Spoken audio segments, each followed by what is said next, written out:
Grew up in India, came here for graduate studies, went to Berkeley, then went to MIT. Realized, okay, my passion really is startups and I want to participate in them in whatever way possible. I was the one to start using that term deep technology, popularized it. I was a case in point, for example, where I didn't have access. I started Propel X originally as a way to expand what I was doing at MIT Angels to help ordinary accredited investors get access to deep tech startups. Welcome to Value Add, your edge in building wealth.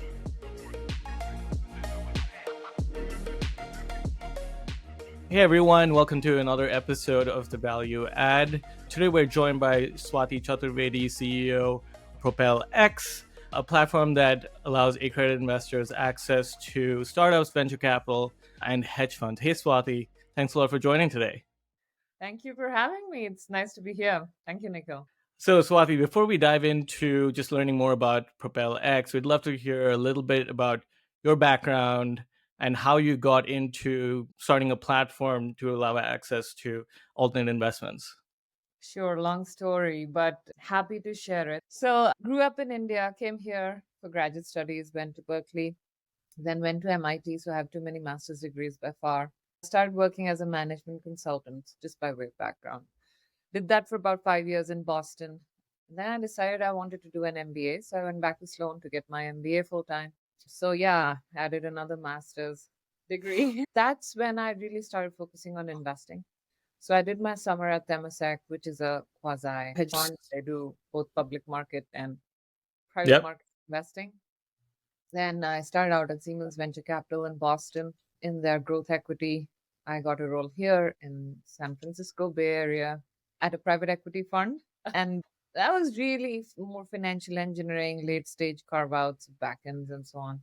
Not exactly my passion. San Francisco is a place which has this vibe about startups, right? Yep. That's when I realized, okay, my passion really is startups and I want to participate in them in whatever way possible as an angel investor, perhaps. So I started looking, I was just breaching that limit of being an accredited investor, earning sufficient, and so on and so forth. So I said, I'm going to be an accredited investor. I'm going to be an angel.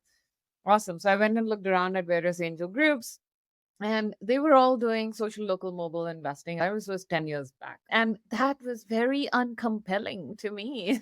So I was like, okay, listen, I thought I wanted to have an impact on the world somehow, leave a legacy, participate in exciting companies. So I'm very passionate about technology in all its forms. I was the one to start using that term deep technology, popularized it. It has become a global thing now. But when we first used it, or when I first used it was in the context of helping an angel group focus on things to invest in. So, very Yep. specifically, I couldn't find what I was looking for. I started the MIT Angels group. That again has become quite big. We have multiple chapters across the country and across the world at this time. But I focused that MIT Angels group on what I called as deep technology. So, I defined it as companies that are leveraging breakthroughs in science and engineering to have an impact on mankind, to change the trajectory of humankind. Because it was the angel group was composed of MIT alumni, we had plenty of access. So originally, when we started, we really started investing in deep tech companies out of MIT, and then it kind of expanded from Stanford, from Berkeley, and so on and so forth. Having done that for about a year and a half, in 2015, I decided time was come for me to step down because I realized there is a very big opportunity there. And I had realized that before.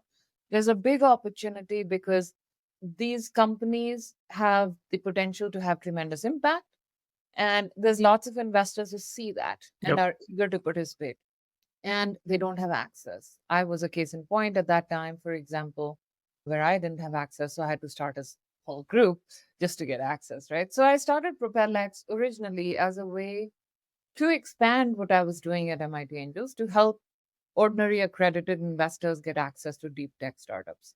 And time went along and kind of went along with time and had to create a business model and so on. So we got registered with FINRA, or we meaning our subsidiary got registered with FINRA as a broker dealer. That subsidiary earns revenues in terms of success and so on. So the platform itself evolved to be a very curated platform because there's FINRA regulations that require you to conduct deep due diligence on the Yep. companies that you offer and so on and so forth. So, by definition, we became very highly curated. As time went along, I saw that a lot of individuals are participating. They don't necessarily have the same risk tolerance or risk profiles as institutions. So you want to present them somewhat risk mitigated opportunities. While we had started super early stage, we moved later stage. So today, in its where the platform is today, PropelX platform, it offers opportunities in startups and hedge funds. We'll soon be offering our own venture funds. These are highly curated. So these are kind of high quality or investment opportunities where, in the case of startups, the rounds will be led typically by a top tier VC, people you'd have heard of, or top tier corporate strategics that you'd have heard of. We possibly are the only platform that enables ordinary accredited investors to invest in growth stage rounds of these highly sought after companies. So Series Bs, Cs, Ds, and we can go all the way up to pre IPO. But really, that comes through our network, through our curation, and so on. So that's how we do that. We also go after top tier hedge funds. So currently, we are helping fundraise for Swell Global Trading Fund. This is what is called a 506C offering, which means I'm allowed to talk about it. But let me stop there. That was a very long introduction to you. No, I think that helps provide a lot of context, right? So you had a passion for one, doing something in terms of like helping the world, but also a passion for investing, and you try to bring that together. What eventually turned into Propel X. So you're giving access to accredited investors to these curated investments led by top tier VCs, top tier hedge funds, etc. At the time that you started, I think it was around 2014, 2015, you mentioned. Yeah. At that time, how did you think about the existing platforms? So, for example, AngelList was around already. And AngelList, it's not necessarily a curated list of investments, but also open to accredited investors. So, how are you differentiating yourself from AngelList back then, and how has that evolved? Yeah, sure. So even at that time, it's helpful to think of other businesses which may be similar, then take learnings from there. Even then, I recall we had Fab and we had very, very specific curated platforms. So I felt like people want access, especially high net worth individuals. They want Neiman Marcus and they want to be weighted on hand and foot. Nobody wants a finance basement. That is my clientele that I'm going after. So the average investor on PropelX in 2021, they invested $74,000 through the platform. So these are wealthy people. I think our clientele just is different. I think our philosophies just are different. I think they come possibly from a different perspective where they've created a platform for syndicate leads to put together their syndicates. They're offering a technology platform. Our mission is to enable ordinary accredited investors to invest alongside top tier VCs. So we're definitely giving opportunities, right? So at that time, I did feel that yes, AngelList had been around, but verticalization would be a thing. So it made sense for us to enter deep tech because we established our brand. Net today, even today, we are the only platform in deep tech. So verticalization was a thing, curation is a thing. That too we offer. So what happens is you'll see across all most e-commerce, there were a lot of vertical platforms and there were kind of broad-based platforms. I think there's space for all. So there was a Zappos and there was an Amazon. Same way there was this Fab and there were other fashion-oriented platforms. So I think there's space for all. It's just different perspectives. AngelList is a technology platform offering the tools for syndicate leads to put together their syndicates. We are an investment website for sure. Well, we are regulated as such. Got it. And so you talked a little bit about your target customer, right? So they're high net worth individuals. In terms of the companies that you're funding through the platform, so you provide a curated list of either companies or hedge funds, and you said soon to be VCs as well. What is the incentive for them to come to Propel X? Because there are plenty of VCs out there. There are a lot of people, especially in the tech space. Things have changed over the past year and a half. But what makes Propel X stand out as that investment? So that's a really great question. I mean, the question is why would Varo Money, which raised $500 million, Exactly. Yeah. the who's who across the world, why would a Propellex syndicate be the last check into that company, right? Like was Decent, which is led by QED, top tier fintech VC. Why would our check be the last $500,000, somewhat less than that, into that company? I can give you many such examples. We did Task Human, we did Bamboo alongside Franklin Templeton. Many such examples. And I'm wondering if I should put all my cards on the table or should I keep some to myself. So for the moment, let me just say that is for me to know The and secret you sauce. know, on investing. Got it. That's fair. As you mentioned, you're getting good quality deals on the platform. But how do I know that they're good quality? So, one is understanding why people want to work with you or companies want to work with you to take your check. The other is your due diligence process, right? So, maybe then let's talk a little bit about that due diligence process and how you get your investors comfortable with the deals that you're putting on your platform. Absolutely. But to go back a little bit to the other question, right? Why would companies want to work with me? I think you should reflect on whether I work directly with the companies or maybe not, right? How is it that I get an allocation into their cap tables? There are more ways than one. If I Yeah. want access to the best cap table, we'll get it. There's ways to do that. To come back to your due diligence question, so yes, so if we are brokering a transaction, so there's transactions where we work alongside VCs and they're often not brokered. Sometimes they are brokered. But if we're brokering a transaction or non-brokered, either which way, we are really looking for good quality deals, right? So there's a few things that we always want. We will always want the company to be somewhat stable. So financially. So Yeah. financial risk in venture is one of the biggest, and it really shows up in bad times. So we're always looking for a minimum of 6 months of runway. And believe it or not, companies like Twitter don't have that much at certain times, you know? So even public companies, believe it or not, wouldn't meet our requirements at certain times. So definitely runway is a very important component. But other things that we look for, okay, what's your valuation relative to revenues? In many cases, deep tech companies don't have revenues. I think that's understandable. Take the case of a medical device company which hasn't been FDA approved. Take the case of a therapy that hasn't been FDA approved. Take the case of battery technologies that are doing proof of concept projects across the world, but really they're not at production level in terms of numbers being manufactured. So a lot of them have revenues, they are POC revenues. A lot of them don't have revenues.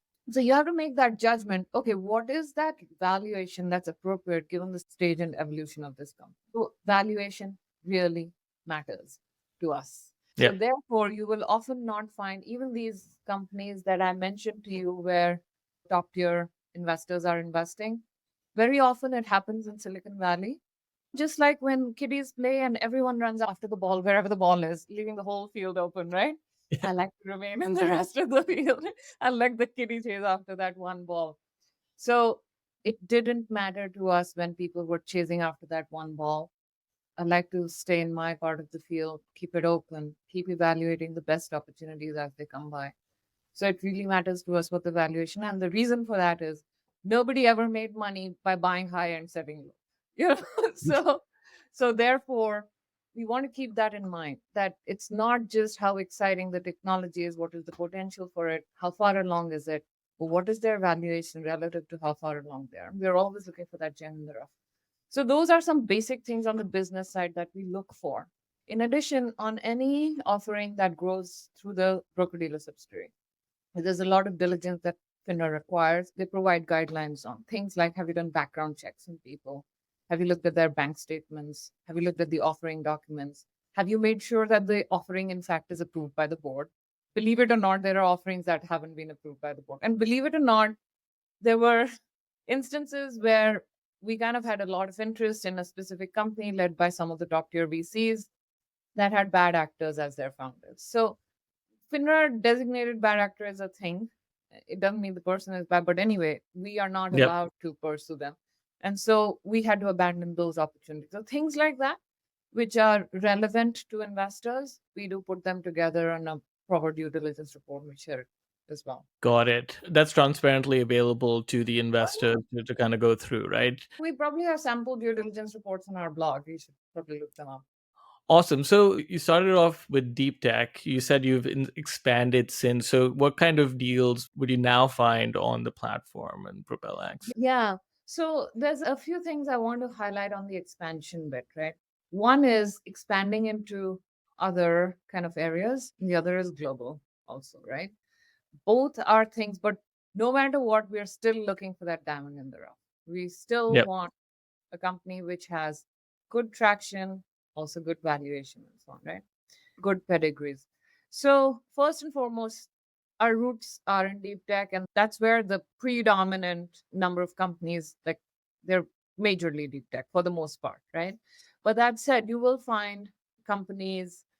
We've done a few consumer products which somehow have some kind of tech component to it, or some R&D based materials components, but they're really consumer products now. We are likely going to be doing our first deal in the Middle East. We've done deals in the UK, for example, which was easy given the similarity in regulatory regimes. So we've done deals there, but we do want to expand to the Middle East, into Asia. We now have an office in Asia, in India, very Yeah. specific. And we're doing fintech. We did quite a bit of fintech actually at the height of the fintech boom and bust. So we did quite a bit of fintech, some consumer product, and we're doing our first kind of like e-commerce company, which I had to spend a lot of time understanding, but it's coming along, and it will be international. So it's not going to be a US based company. So yeah, hopefully that gives you a flavor of it. Yeah, that sounds very interesting. I feel like there are a lot of opportunities, especially in India, for example, that are coming up. India is kind of like a booming market from a startup perspective more recently, and actually over the past decade, right? So is that what you're seeing as well? And from a growth perspective, moving outside of the US as well to find kind of better deals, is that kind of the intention there? Yes, 100%. So I do think deals in the US, they're awesome, right? I mean, the technologies are awesome. They have traction. US is the biggest market by far. Everyone wants to have access to the US, which is amazing. That's why the valuations are also high, because the expected exit value is high. However, what I love about the other markets is, especially European companies, the companies we've done from the UK, we've experimented a little with some Israeli companies. They'll have amazing technology to meet and exceed US companies, but they don't have access to that market. That's why their valuations are more reasonable. What we can do by exposing them through PropelX platform to investors in the US is that we can get them that access. We also have an industry council, so we can help these companies get access to US markets. So that's one. If you go further east, like India, for example, yes, it is going to be a startup hub. It is already, I think, number three after the US and China in terms of producers of unicorns. So there's going to be a lot of companies. Sheer numbers are going to be large, right? So Yep. you definitely want to be there. You definitely want to be in the market. I will put this caveat out there, though, that the capital market is not the largest. Or by far, by a big margin, right? The capital market still remains in the US and maybe Europe, but the startups are going to come from there. Yeah, the US seems like the funding source, right? Eventually, at the end of the day. That's awesome. So, talking a little bit more about the companies on your platform, you guys have been around, I guess, 9-ish years. Have you seen any exits over that Yes. Oh, period? We'd love to hear about some of those exits. absolutely. We've had several exits, but I will say that deep tech companies tend to have a longer gestation period. So some of the companies that I feel will have the biggest exits are still in the stable. Unfortunately, I can't. I mean, you can look at our portfolio, some of it Yeah. is visible, right? But I will say this, that some of the oldest companies that were maybe among the first 10, first less than that we launched with, are expected to have very big exits, like multi-billion-dollar exits. Hopefully, just keep our fingers crossed. But that said, we've had lots of little exits. We've had one of our companies got acquired by Snap. That was for testing of mobile apps. So mobile apps testing. We had a company which was vision analytics, AI for video analytics, basically. That company got acquired by Norton Control. We had tissue analytics, which would look at tissue and identify disease, this or not. That got acquired by Net Health, I think, bigger publicly traded companies. So we've had quite a few such. What else? One of our companies listed on the Swedish Stock Exchange. So that was a nanotechnology company. Interesting. And just off the top of my head, these are some. One of our companies got acquired by Splunk. That was a natural language processing company. So yeah, a number of exits, absolutely. But I think the biggest ones are still coming, still coming. So I'm very That's good excited about news. those. That's amazing. I mean, because the market has obviously changed over the last decade, and there's been multiple cycles in the last 5 years itself. But you're talking about some of the older companies that you've invested in, and so that's really good to hear. You did mention AI. There's obviously an AI craze going on right now with OpenAI and everything. That, to me, falls under your deep tech purview, right? So what are you seeing in the market in terms of changes and, I guess, in terms of deals? What can you tell us that's exciting right now from an AI perspective? Oh my God, there's so much exciting. But I do want to share a little bit about how we should be thinking about these, crazes, these tulip manias, in other words. I feel whenever there's a craze, I run in the opposite direction. AI is not anything that is new. The concepts have existed since the 1930s, 40s. All science fiction has been written about it. What I love is it is taking shape. We're still far from general intelligence, like artificial general intelligence. We're still far from there, but we're getting there. So, a few years back, when we started out, or thereabouts in 2014, 15, the buzzword was big data. Here is the thing that even then I had made that connection. There was a presentation I had made at a keynote to one of the Angel Capital Association keynotes, where I had said, where does this big data lead us? Basically, it's personalized everything. So when you're looking at individualized data, it's personalized everything. And that's what requires artificial intelligence, right? So even Yep. then, I had said, okay, what's going to happen is there's going to be things. The purpose of data is not data in itself. Like you don't just lie on top of gobs of money, you actually use it Yep. and buy things. So the purpose of data is to use it for helpful stuff. That's what artificial intelligence does now. So where I feel like it is helpful, and though there were some trends I had identified at that time, which was certainly in medicine, personalized medicines of all kinds, personalized therapies of all kinds. What we are seeing, what I'm personally interested in, and I'll go across sectors.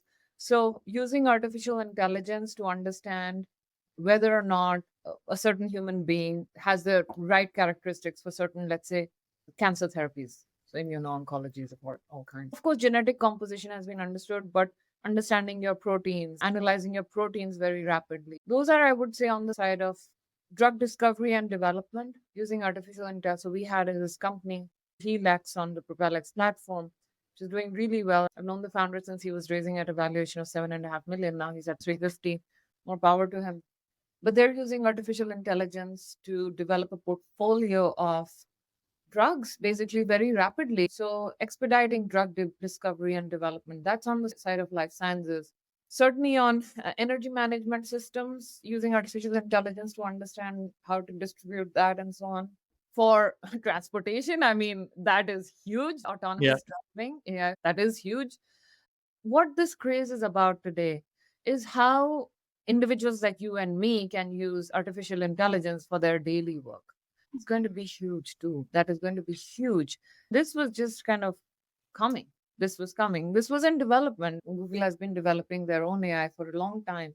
So this was coming. It was just a ways away. And I couldn't understand why I can't tell Google everything. Just put everything on a table for me instead of giving me these 10 pages of stuff. Mm. I suppose now you can. And that is why it is huge because it impacts every individual. It is not limited to these silos of researchers in life sciences and researchers in labs. It is now generally available. That's why the impact is being felt. But it has been there for a long time. But now I can see the impact. To me, it's kind of synonymous to mainframe computers and then the personal computer. Computers were around for a very, very long time.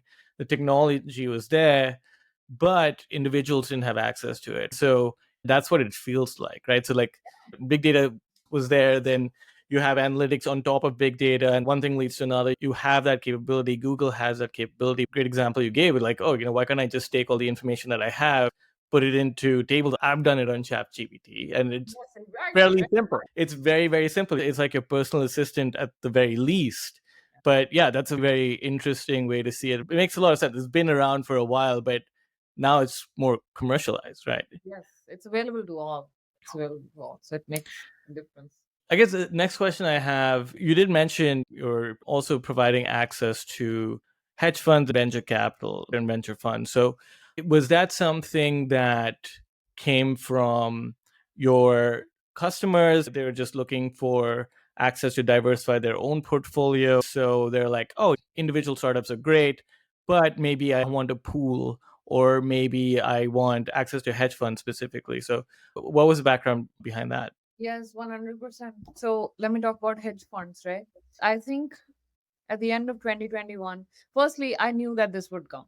We were always prepared for this, right? There is a cycle in the whatever tide in the affairs of men, which happens. Yeah. So it was expected to come. But very specifically, why did hedge funds come in 2022? Because there was a general collapse in investing. There was. My view is that high net worth individuals are at the tip of the spear.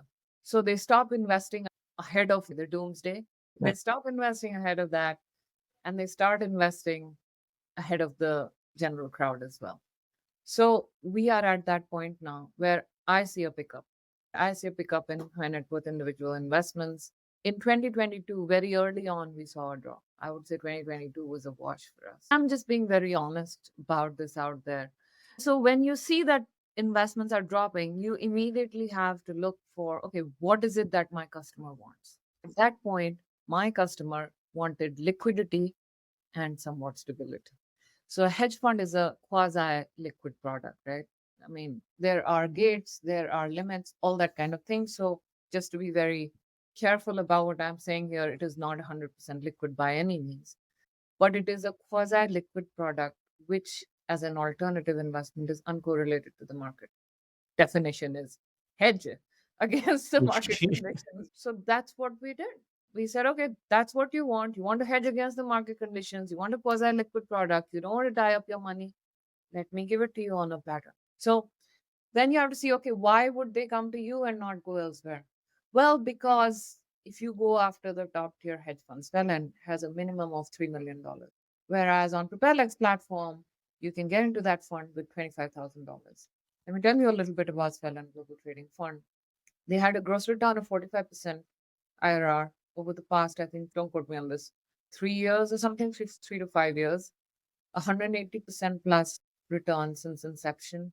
They're the number two ranked global macro hedge fund by the Barclay Hedge. So we really went after what we thought was a really top of the line product in its category. Our goal was to make these kinds of exciting new products available to ordinary accredited investors. This is not an American hedge fund, it's a European hedge fund. So, just illustrating again that we really are about making excellent quality available to the ordinary person at a reasonable price.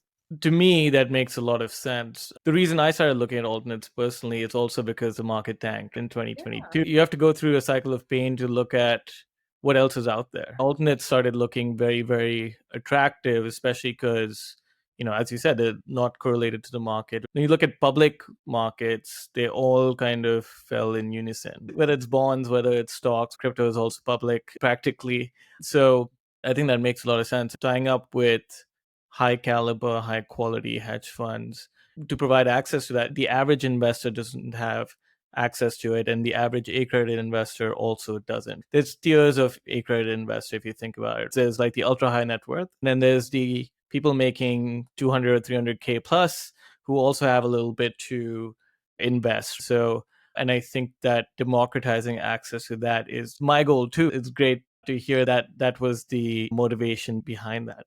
So, you're going after these hedge funds. How do you think about portfolio diversification for your customers, right? You're already trying to help them diversify from single company investments, which are extremely high risk typically, even in the public market. But then you look at startups that are even more risky, right? But you're doing your due diligence and you're providing a curated product.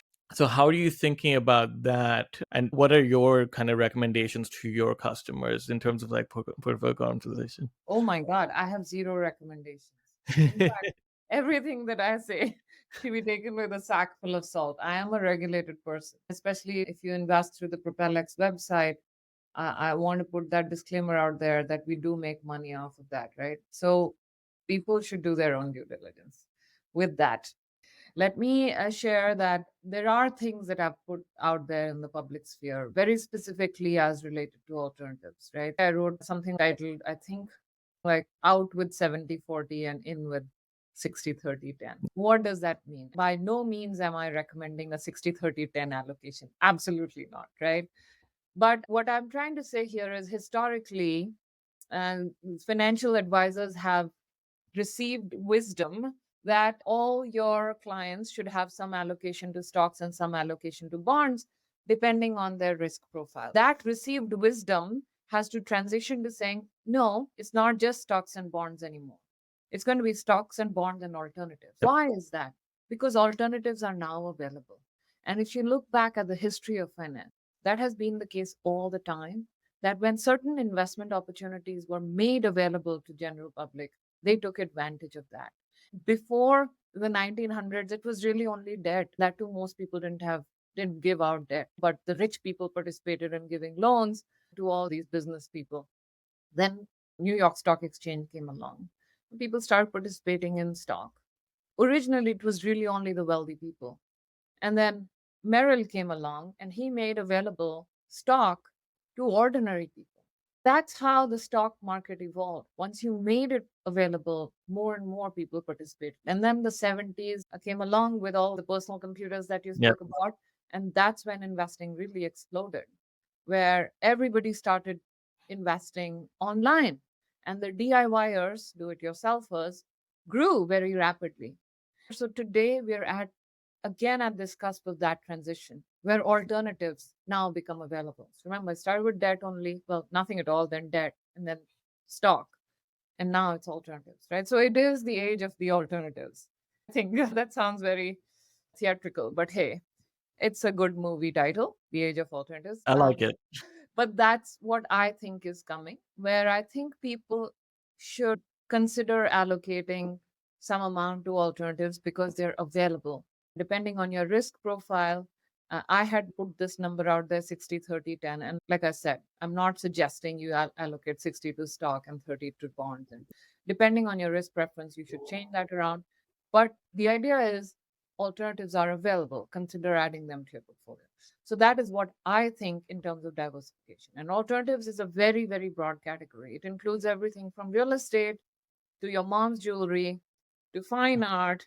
But the biggest alternative classes are real estate, private equity, hedge funds. Smaller ones are venture capital, right? So consider adding those. Yeah, I think you're absolutely right. It is the age of alternatives, at least in my mind, too, especially after the Jobs Act and the crowdfunding platforms coming around, democratizing access to these otherwise extremely expensive and high barriers to entry assets. So whether it's real estate, whether it's contemporary art, whatever it might be, fine wines, rare whiskeys, or whatever tickles your fancy. KKR also had a similar study where they recommended 40, 30, 30, for example, as well, right? So Amazing. Who was that study for? Yale Endowment? probably, I have no idea, to be honest. That was their own personal study where it's 40% stocks, 30% bonds, and then 30% alternates. 10% of this 30% is private credit. So on the debt side of alternates, 20% is private equity, So mostly no, focused. actually, come to think of it, that makes sense. The 40% of stock plus 30% of alt still adds up to 70% of risky assets, right? Basically, from the 70/30, they took out 30% from the 70. And I was suggesting 10, but hey, whatever suits your fancy. At the end of the day, I do think there is a place for alternatives in everyone's portfolio, right? Especially for true diversification. Everyone's backs because I'm very regulated. So I wouldn't say everyone's portfolio, but to people who have, I'm sorry, I'm compelled to stop you here. That's fair. So speaking about that, so actually you were touching on an interesting point there. I'm assuming you're going to say people who are like accredited and accredited investors, right? I was going to say, depending on your risk tolerance. Or depending on your risk tolerance. But absolutely agreed. Absolutely agreed. I also feel like if you look at enough research, certain alternate investments are less volatile, which could indicate that they're less risky as well, but not all, of course. the equity market can be pretty risky, right? Carvana fell 98% last year. There are public stocks available that can go to zero, and there's risk involved in any investment. So, yes, everyone should do their own due diligence. I just feel like there's good balancing opportunities from a Yes, diversification of perspective. course. So, I think it would be great to pivot a little bit from talking about investment to talking about your journey building this company. So, any startup comes with a bunch of challenges. You said you started this kind of out of MIT and then started out. Could you tell us a little bit about maybe some of the biggest challenges that you faced during this time? So it wasn't directly out of MIT. Like I said, I worked at a PE firm, but yes, out of my work at MIT. So challenges, challenges, challenges. Nothing is easy, right? So you have to have infinite patience and infinite hard work and infinite sacrifice. All of that goes into it, just like you're raising a little baby, and you do it happily. Gives you joy. But I would say in our case, growing has been a challenge, partly because investor education was not there, right? So, this idea that we're talking about that now seems to be on the tip of many people's tongues, that idea of alternatives. This was not there 7, 8 Yep. years ago. This has really got on in the past 2 years, maybe three. So, 2 years really. So, investor education, I think, has been a very big hurdle where people did not know what this means and they still don't. So, I am a registered representative of a broker dealer. There are certain regulations that are helpful. So, for example, suitability. There's something called suitability. Every broker dealer kind of checks the suitability of their client. I think that's so important because you really want to make sure, at least try to make sure that the client knows what they're doing, what they're about. There are rules and regulations in place that help us do that, right? So I think that is important. But yes, the challenge was, I feel that people didn't have education about this, how to integrate this into their portfolio, how will reporting work. Even today, we are working those challenges out. So, like now, financial advisors are getting in on this that, oh, yes, there exist alternatives. And therefore, my clients should have some access to it, perhaps. But that will be the next wave. Absolutely, that will be the next wave. I feel that when financial advisors get more involved in this. So, right now, it is definitely coming from individuals. So, I think I would say that the greatest challenge to growth was this. Then there are some things that I would say held back by my own kind of lack of information. So, for example, now we have an office in India, and for so many years, I've held off having an office there because I just wasn't sure, even though I am Indian stock. Despite that, I was very uncertain about the quality of employees I would find there. I am so delighted. I am so delighted because part of it is times have changed. The population there, the people who are growing up there, they're all super young and super global in their perspective. They're quite fearless. I love it. So I should have done that before because I always felt that, oh, yeah, it's just going to be a big thing. But hey, how do I go there? This and that kept me off. But now I'm there. I'm very happy about that. So I think it's been a combination of people not understanding what we are doing and us also not making maybe sufficient effort to get out there and in front of people. Those I would say are the biggest challenges. I think this is very non descriptive. Apologies. That's all right. I think we got a flavor. I'm glad that you figured out the India office because very hardworking people, very ambitious, right? You see that with a lot of startups here too, even though it's in America, a lot of them are immigrant run. Case in point, right? Case in point right here. Awesome. So, last question I have for you. You've obviously multiple masters. You've been an investor, interested in investing, democratizing investing for the average person or average accredited investor. If you could go back in time to give advice to your 18-year-old self from an investing standpoint, what would that advice be? Essentially, you're a newbie. What would those nuggets of advice be? A couple years back, I got this award. Let me show you this. What's it called? Most influential in Bay Area business 2021. This is the San Francisco Business Times. Interestingly, they actually asked this exact same question. If you had to give advice to your 21-year-old self, Oh, what interesting. would that advice be? But I think you put a little twist on it, which is you're asking from a financial perspective, isn't it? Yes. Okay. So the generic advice is just be fearless. really. So, one of the biggest things that holds us back and holds every 21-year-old back is, what are your peers earning? What are your parents thinking? What are your friends' parents thinking? How are your friends' parents talking to your parents? What are your parents thinking and talking to them? This whole thing really holds you back. If you stop caring about what other people want, if you reflect on what you want and you just pursue it with dedication and excellence, you're going to become great. Give up these things about going into this college and that college and this fat paycheck, and it doesn't matter. Because when you're 40, like you reach my age, you'll realize how futile it all was. So don't care about what other people say. But the counterpoint is, you have to have infinite belief in yourself, right? If you're not going to listen to what other people say, then you have to listen to what you have to say. You have to have infinite belief in yourself. Just do what you believe in. That's what I think. That's what I think young people should do. I think that's great advice, right? When you're young, you can take on a lot more risk. I feel like, as you said, a lot of people are just brought down by societal pressures or societal expectations. So you never really think about, oh, like I could do this on my own, or I could do X, or why don't I try to do Y? That's something completely out of, like, for Indians, it would be, oh, doctor, lawyer, engineer, and business too. So that actually resonates a lot with me because I did consulting for more than 10 years. After 10 years, I was like, but what am I doing this for? So now I'm kind of more on my own path. So I really appreciate that advice that you would give to a 21-year-old. Go for it. You're going to be very successful. I appreciate that. Well, Swati, thanks a lot for your time. This was absolutely amazing. Learned a lot about Propel X, learned a lot about your platform, a lot about your experience and your wisdom. So thank you for taking the time, and really glad to have you on the show.